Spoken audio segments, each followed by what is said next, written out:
Well, my name's Denise Williams. I am a licensed independent social worker and a licensed independent chemical dependency counselor, and I am the therapeutic services manager at Genesis Behavioral Health. So I'm over outpatient mental health and drug and alcohol counseling, and then also inpatient social workers and therapists on the inpatient psychiatric unit. So, and Teresa? My name is Teresa Hiddle. I am the manager for inpatient behavioral health services, so I'm over all of the nursing staff. So our topic today that Heather had requested that we speak about was understanding and managing anger and frustrations. So our goals today is identifying what makes us angry. Teresa's going to talk about that. How we respond to anger and why, and we're both going to talk about that a little bit. And then we're going to talk about identifying behaviors to manage anger. So I will turn it over to Teresa now. Okay, so what is anger? So anger is a basic human emotion, just like happiness, sadness, anxiety, disgust. Everyone can experience anger from time to time. Usually it's pretty common. So again, it's a perfectly normal response to something frustrating, difficult situations, and it's typically characterized by feelings of stress, frustration, and irritation. So the Dalai Lama has this saying that generally speaking, if a human being never shows anger, then I think there's something wrong. He's not right in the head, because it's a normal response. Just as it said, we all experience anger, and it varies from person to person. The level of the anger can vast totally different. How often the anger occurs, how intensely it's felt, and how you respond both inwardly and outwardly to the anger. Some people also vary in how easily they get angry. So like, elevator etiquette. People letting you off the elevator before they enter the elevator. That may be like a major stressor or, an anger trigger for some people, believe it or not, whereas in other people it's just like, okay, it's not that big of a deal. So some people are very aware of their anger while others fail to recognize their anger when it occurs. Some experts suggest, this was interesting, that the average adult gets angry about once a day and annoyed or peeved about 3 times a day. Other anger management experts suggest that getting angry 15 times a day is more realistic. So regardless of how often we actually experience anger, it is a common and unavoidable emotion. So like it says, anger can be constructive or destructive. When well managed, anger or annoyance has very few detrimental health or interpersonal consequences. At its roots, anger is a signal that something in your environment just isn't right. It captures your attention and motivates you to take action. How you end up handling that anger signal has very important consequences for your overall health and well-being. So when you express anger or your actions trigger others to become defensive and angry too, your blood pressure rises, it increases stress hormones, violence can ensue in some individuals. You can develop a reputation for being as dangerous as a loose cannon that nobody wants to be around.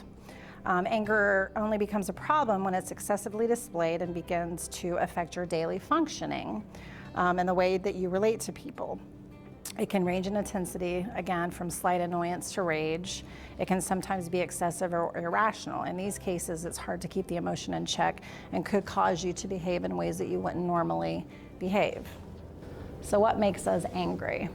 And again, it's very situational because some people react totally differently. Most people incorrectly believe that it's other people and their behaviors that make us angry. And it's basically really has everything to do with us and how we respond to situations. It says mild anger can be brought on by, feeling tired, stressed, or irritated. So basically, if you didn't sleep well the night before, believe it or not, that could be a trigger. You don't have the patience that you may normally have in situations. So obviously, and we'll talk about that later, but things to do to take care of yourself. We can become angry when reacting to frustration, criticism, or a threat, and it's not necessarily, a bad or inappropriate reaction. Sometimes anger is justified, and it just may need to come out. So but it's really how it comes out is the key. Let's see. And then again, we can also feel irritated by other people's beliefs and opinions. So like, they always say don't talk about religion or politics, because some people get really testy with that. And, you know, everybody has a right to their own opinion, but sometimes it's just, you can't, I don't like your opinion. So again, then we just go into, obviously there are many situations that can trigger feelings of anger, which can, again, range in, you know, intensity from just mild annoyance to profound rage, road rage. Again, another example, some people, you know, don't use their signals. That can really infuriate some people, where other people, it's not that big of a deal. So those are like common situations, believe it or not. At a basic instinctual level, anger can be used to help protect territory or family members, protect against, you know, loss of food or other possessions. Obviously, you know, somebody breaking into your house, or, you know, anger. I mean, it is, again, but how you respond. So other reasons can be very diverse, sometimes rational, sometimes irrational. Irrational anger may mean that you have a problem with managing your anger, or even accepting that you are angry. So some common triggers, and again, different for everybody. When people talk loudly on the phone in like a public area. So even like, you know, if you were coming into the library, and, you know, everybody pretty much for the most part knows library etiquette. But again, you've got no. But you know, you would think, and again, it's just that person that, you know, doesn't mute their you know, their cell phone, or they're, you know, talking loudly, even in the grocery store, or the mall, or places like that. You know, when a couple or a group of people are walking super slowly in front of you, like in the mall, and it's like there's no way to get around them, and you're behind them. When people chomp or chew their food really loudly, my nephew is very guilty of doing that. It's just like, but again, I mean, so these are just, you know, when someone tells you to calm down or cheer up, even though you may not be feeling down, you know, that can kind of be a trigger for some people. And again, people using turn signals. Okay, so before you learn the techniques that, you know, Denise is going to speak on about learning to manage your emotions, you need to understand and recognize your anger. So anger doesn't look the same in everyone, and we all express it in different ways. So to help you learn how to recognize your anger, you need to ask yourself the following questions. How do you know when you're angry? So then, are there events or people or places or things that make you angry more so than, so like just some of the scenarios that we were talking about. So how do you react when you're angry?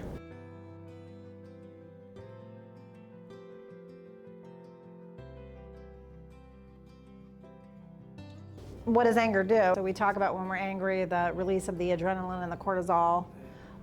So the same hormones released when we encounter stress. So obviously that can increase your blood pressure, your pulse, your body temperature, your breathing. You said you get trembly, things like that. So obviously alerting those stress hormones and things like that on a continual basis obviously isn't healthy after an extended period of time. So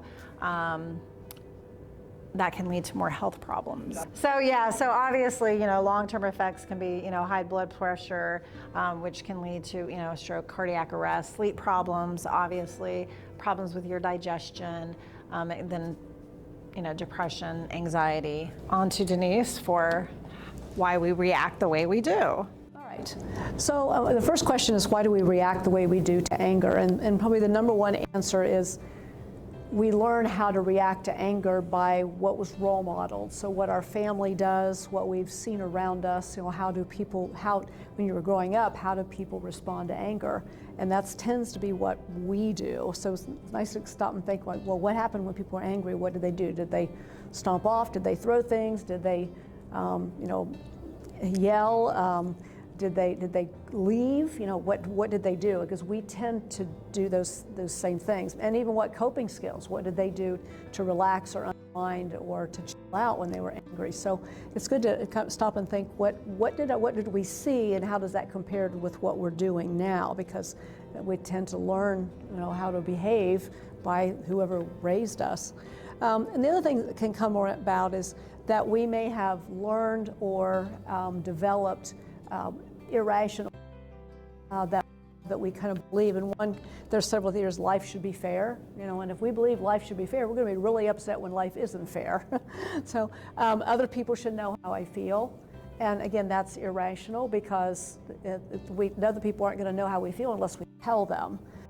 We can operate on the assumption that people should know how I feel because they know, unless you've got written across your forehead, they don't know how you feel unless you actually tell them. I can control the behaviors of others, and sometimes we think that we can do that, and that's very frustrating and frustration producing if we think we can control the behavior of others.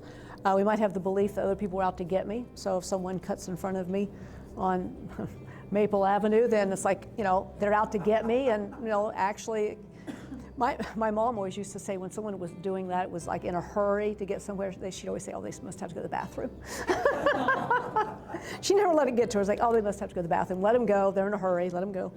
So, or I must always be right. That's one I have. And other people, Teresa can tell you that. Or what I want is more important than what other people want. So thinking that my needs are more important than the people's needs. So these are just some beliefs that we may have that when these don't hold true in everyday life, it can make us very angry and frustrated, and how we react to that then depends on what we've learned to react to anger. And the last one, kind of, Teresa mentioned this earlier, but our interpretation of other people's behaviors really has a lot to do with how we respond, because we may be thinking other people are out to get us, or I am always right, so what do you mean making me wrong? What's wrong with you? So really it's our interpretation of other people's behavior that causes us to get angry and frustrated. They may not have any idea what they're doing or how they're impacting us, and may have nothing to do with anything we're doing, but we may interpret that they're doing something against us or something that is offending us or harming us in some way. So it's just some common misconceptions. One is that punching or hitting something is an appropriate release. And it can be a release that may make you feel good. However, your brain can start to make the connection of when I'm angry, I need to punch something. And maybe if you're punching a pillow or a mattress or something soft and be fine, but you may continue to do that to where you're not punching inanimate objects. You might be punching a person. So that isn't always the best way to get out anger. There may be other ways of getting that anger out rather than hitting something. The other one is I have to get it out, so yelling at the cause of the anger, acting aggressively may, again, create more problems, more relationship issues. People say what they really mean when they're angry, and that's kind of a misconception. Actually, people say what they think will hurt the other person to get them to back down. So just because they're mouthing off, it doesn't mean that they're actually speaking the truth. They may be trying to hurt someone, so that hurt them, emotionally, so that they'll back off. And the other one is if I don't say what I'm thinking, I'm being dishonest. I'll be even more angry later. And actually, when we're angry, our judgment is flawed. So we may not act in the best way for our relationships if we just allow that anger to spew all over the place in whatever way we feel the best for it to come out at the time. Because, but the way we want to express anger may not be the best for relationships and interpersonal relationships. So these are just some misconceptions that we want to throw out if we can. So one of the first things that we want to do if we want to express our anger in the best way is to identify how we are feeling. And so this is a cute little feeling sheet. It's pretty simple and it has little faces. But this can be a good reference to identifying how you're feeling. It'll be anger, it could be a lot of other feelings. There's a lot of feelings on there also. But I think one thing that helps is developing our feelings vocabulary so that we can make a connection between what we're feeling and the word to describe it, whether it's anger or hurt or shock or surprise or whatever, but just being aware of and being able to put a name or a word to what we're feeling physically and emotionally. So this little feeling sheet is, I think, very helpful. It helps us to expand our vocabulary instead of just saying, I feel fine or I feel good. Also, we want to look at anger is frequently a secondary emotion for a lot of other feelings. Being angry is unfortunately a more acceptable feeling to express than other feelings like hurt or sadness or grief or being overwhelmed or feeling lonely. So sometimes anger is what comes out, so it's at the tip of the iceberg, but underneath that are a lot of other feelings. But because it's more socially acceptable and it makes us feel less vulnerable, we're more likely to express anger when what we're really feeling maybe is hurt or sadness or grief or, I don't know if you can see all this, frustrated, worried, disrespected. I mean, there's a lot of feelings that could be under that. So anger can be a secondary emotion that's kind of covering up what's actually going on under the surface. And that's why I think having a feeling sheet to identify how you're really feeling, that you might be feeling angry, but there might be some other words going on there too. And you can have a lot of feelings at the same time, so it's not like it's just a one-shot, one word. You might have several feelings that you're experiencing at the same time, and that's okay. And that certainly reduces some of the confusion if you're able to identify a lot of those feelings. And feelings can also be contradictory. Like you can be, I think of this at funerals, you can be grieving and happy and sad, but then glad to see people, all at the same time. And all these feelings are going around. And at a funeral, you'll see people, 1 minute the person, it's you're crying 1 minute because you're sad and you're afraid of the future. But the next minute you're laughing and joking and having good memories and you're remembering the good times and you're happy to see relatives you haven't seen for a long time. And it kind of looks like you're on an emotional roller coaster, and you are. But that's okay. It's normal to have a lot of different feelings at the same time. That's just normal. It's the way we're built. So I want to talk about how to express your feelings in a healthy way. This is something I've used a lot in therapy over the years, but it's called using I statements, not I as in eyeball, but as in I as in pronoun I. You'll notice that each one of these has I feel. And so being able to complete the sentence, I feel, whatever it happens to be. So it's when, I feel, because, and that's the template that you can use.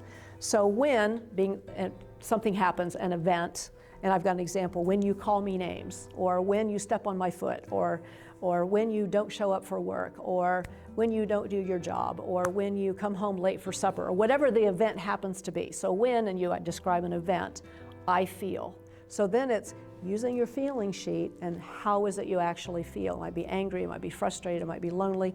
So here I have when you call me names, I feel a variety, angry, hurt, disrespected, whatever it happens, a lot of those feelings, because it makes me think you don't like me. Or another example might be when you come home from work late, I feel disappointed because I wanted to eat dinner with you. And you could use that same scenario. When you come home from work late, I feel hurt because I fixed supper and you weren't here to eat it.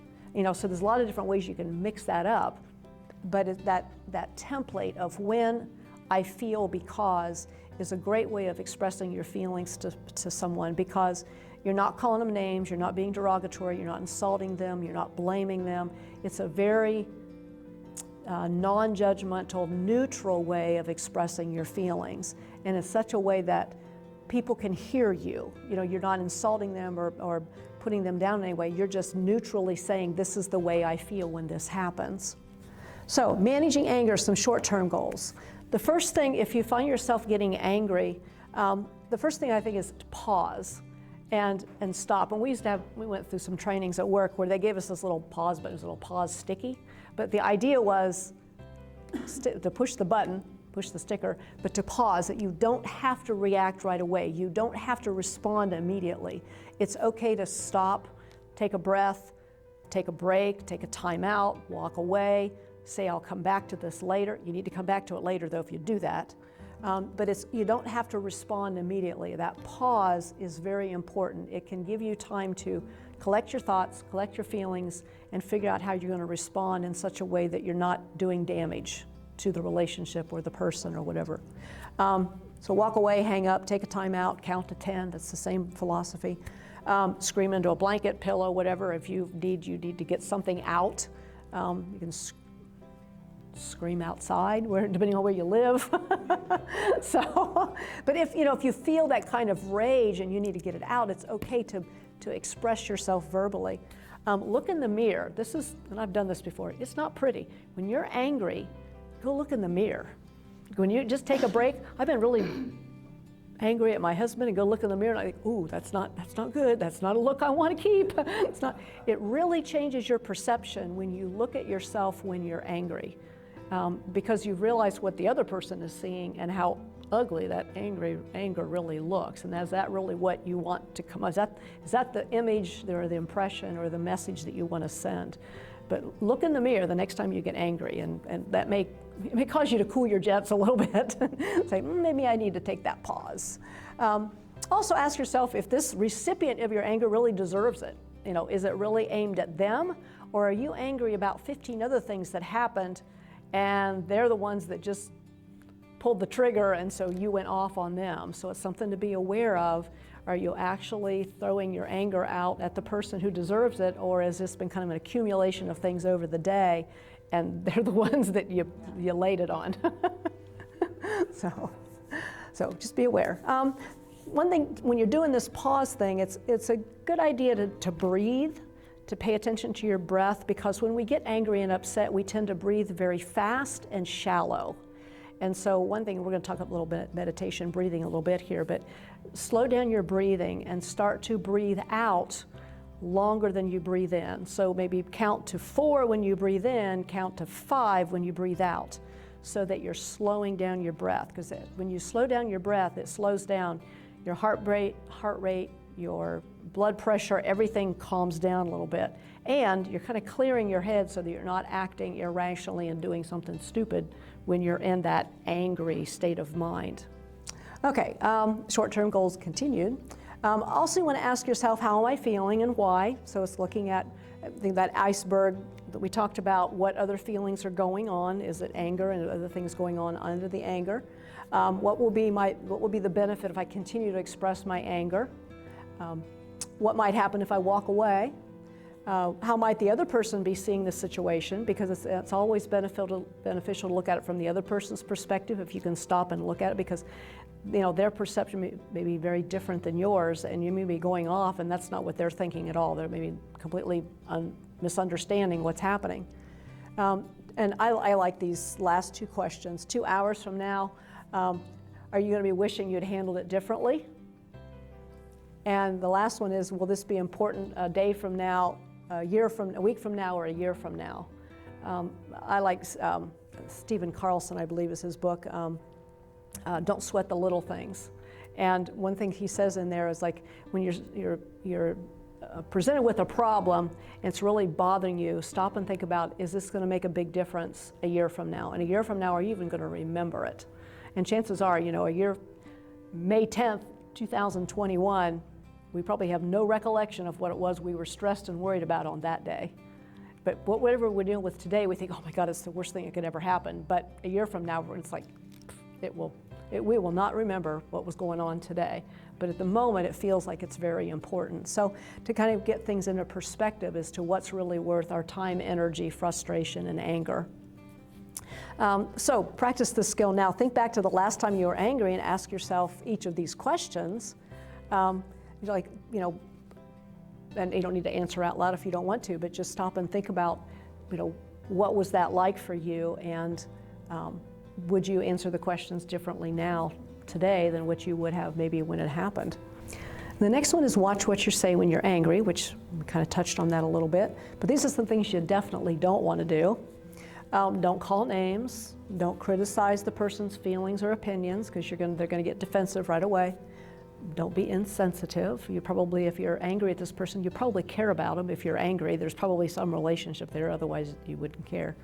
Don't refuse to talk about issues. So it's important, if you decide to walk away, or you say, I need a break, you need to go back. You need to say, I need a break now, but we will go back. You don't just say, I'm going to refuse to talk about this, because that's really damaging to the relationship.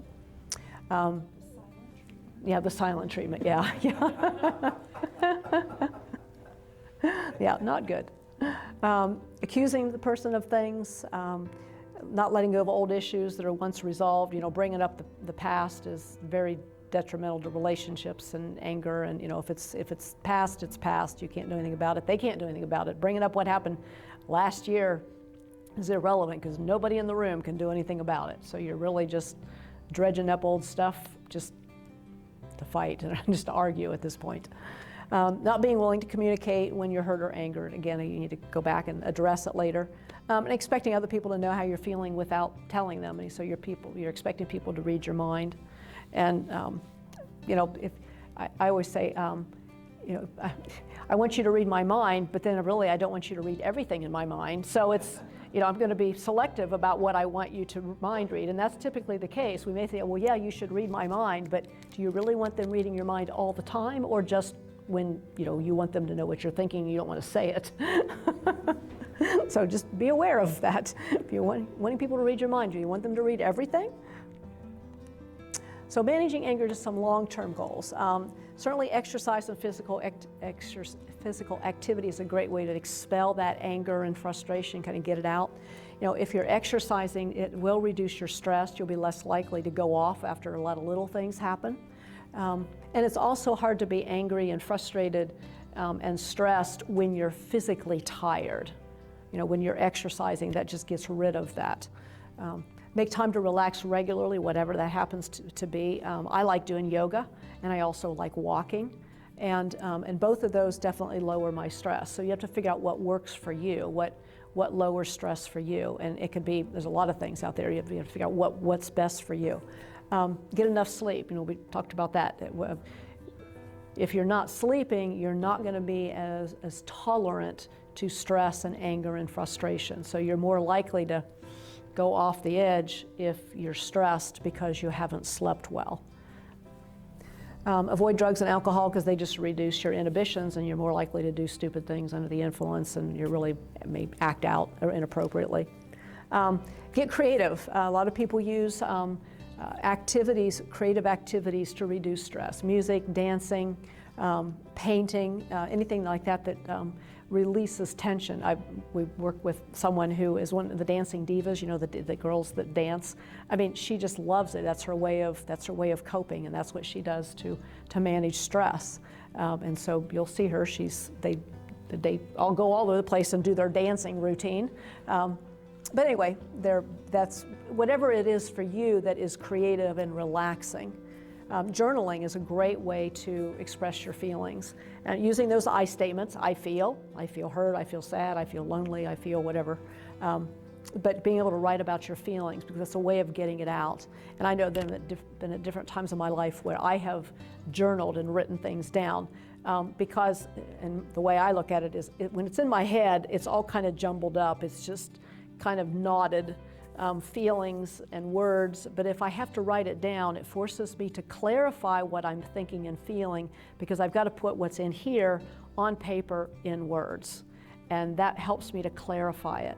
And the other piece of that is, once I've got it on paper, I don't have to keep carrying it around in my head anymore, because I know it's on paper. I don't have to keep reliving it and going over and over and over, because it's like it's on paper. I know that's where it's at, and I can go back and reread it if I want to, but I don't have to carry it around.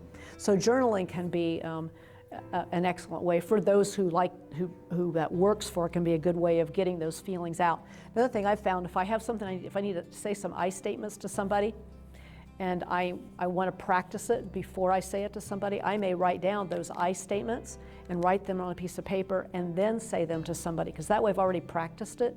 And I've got it in writing, and so that way I don't get off script. I've already got it written down. I know what I'm going to say, because that I statement is really just one sentence. The more we talk when we're sharing our feelings, sometimes we dig a hole that we fall in. So it's better to just have one sentence. And if you write it down, you've already practiced. You know what you're going to say. So when you get ready to say it, it's already there. So it's just a way of practicing journaling. So journaling is a good way if you like words. Talk about how you feel, talking to a counselor, talking to a friend, talking with whoever it helps for you to talk with. You have family members, but talking about it, talk to somebody outside of the situation where you can vent and say what you need to, before you go talk to the person that you're angry with or that you need to express your feelings with. And we do that, we work in mental health, we work in behavioral health.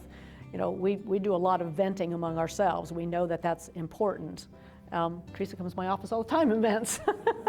And I go vent in her office too. So we help each other out. But it does help because it's better to vent to someone not involved and kind of get it out than to go say something stupid that we're going to regret to the person that actually needs to hear it. So it kind of helps you get down, off of the ledge before you actually have to go talk to the person that you need to talk to.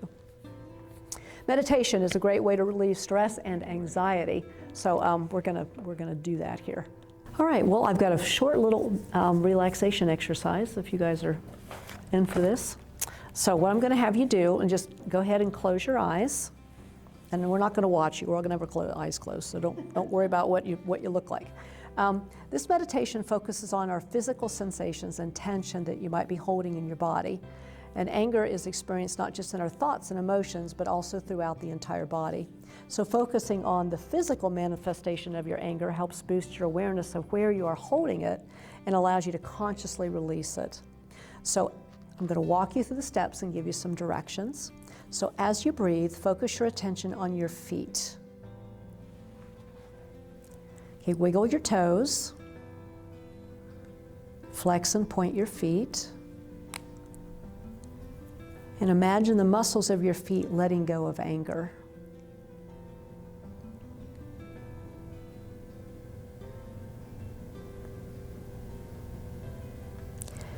Move your attention to your legs. Do you notice any tightness or knots? Squeeze and release the muscles in your legs. And imagine your legs letting go of anger.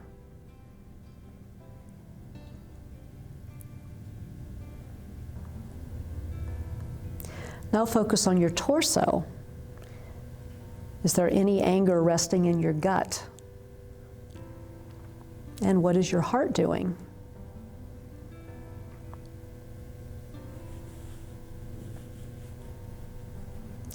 As you inhale, visualize a cool, gentle wave flowing through your entire chest and abdomen, washing away tension and anger.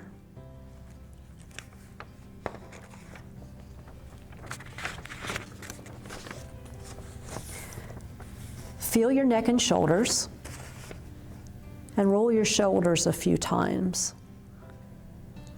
Squeeze them up to your ears and release them down, allowing them to relax and let go.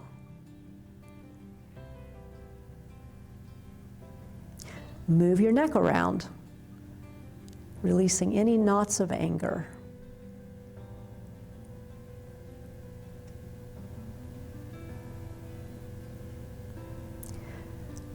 Notice your arms and hands as you tense and release the muscles in your arms and hands.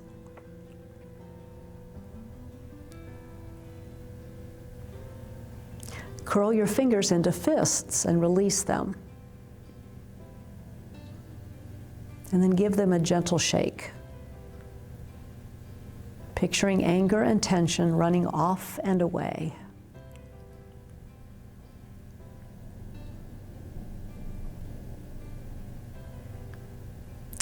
Tune into the muscles of your face and scalp. Scrunch them and release them, allowing tension and anger to dissipate.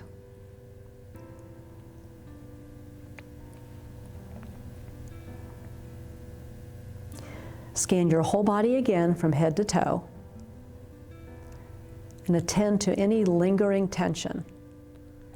And go ahead and squeeze and release anything that part of your body that happens to still be holding anger and tension.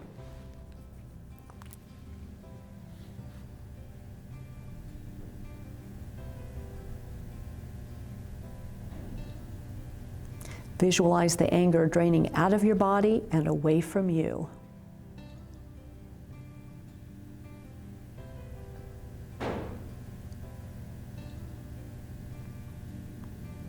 And when you're ready, you can open your eyes and rejoin the room.